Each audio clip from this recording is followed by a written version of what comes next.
Install factory Precedent hip restraints on deluxe seat cushions.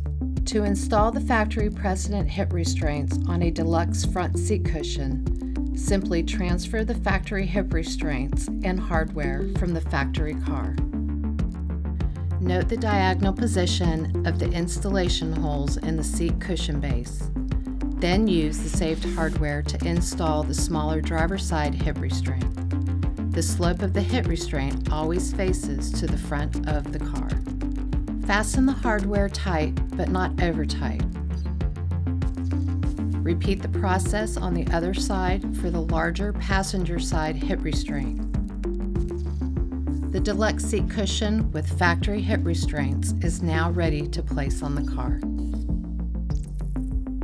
DoubleTake, because looks matter.